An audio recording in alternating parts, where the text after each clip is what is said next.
Alright, what's up YouTube? This is a Glock 45 Gen 5. It's chambered at 9mm. It's essentially the same thing as a Glock 19. It's just got a full grip.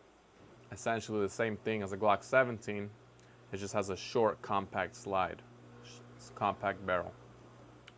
So I'm going to be talking today about why I went with Glock over SIG, 1911, Springfield, or Smith&Wesson, or anything like that.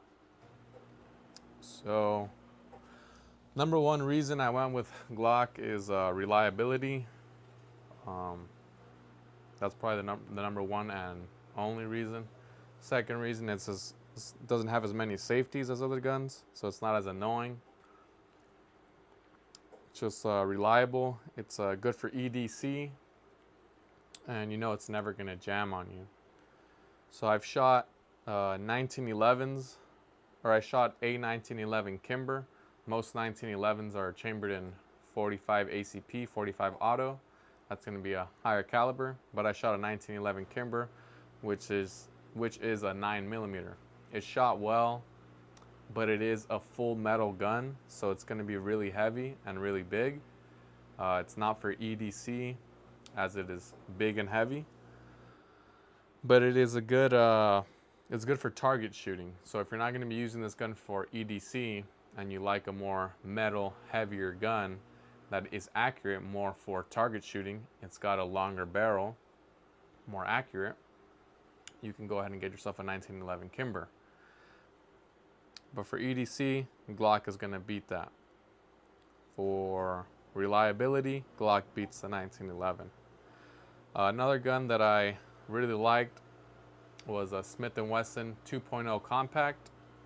That one was very similar to the Glock, I'd say, besides having a bunch of safeties that California added onto it. The one that I didn't really like was on the top here. There's this thing that comes out that says loaded when the gun is loaded. I don't know why that would need to be there when you could just check the chamber.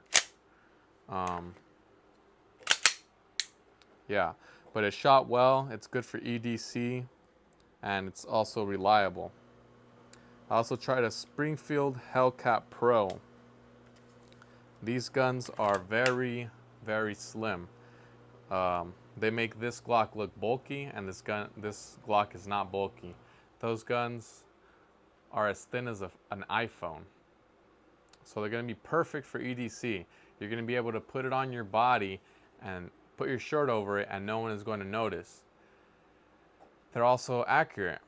Perfect for EDC. They're reliable. The thing is, they are extremely snappy. So if you just want a gun for EDC to protect yourself when you're out and about, that's a good gun.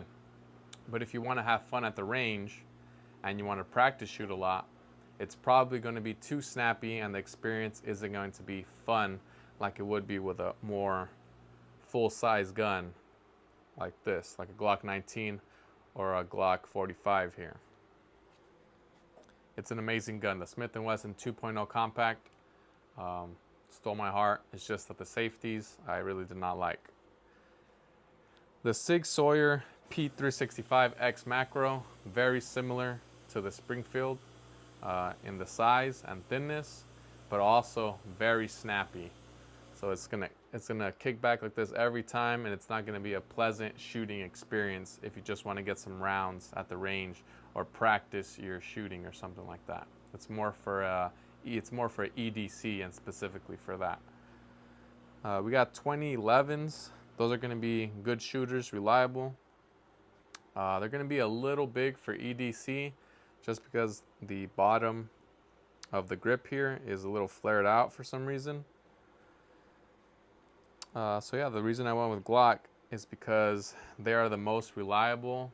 I've said that like 20 times already, but they've also been through a lot of torture tests where people throw them in dirt, throw them in mud, and they mess around with them, and Glock comes out on top, still being able to shoot, still being reliable.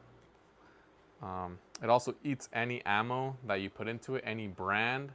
Let's say you were to get a certain brand of ammunition and they change up the grain and the bullets. It's still the same 9mm ammunition, but some guns jam on certain type of ammunitions, certain type of grains, certain brands, whereas Glock is known to eat every single ammo, or is known to be one of the better guns to shoot any ammunition.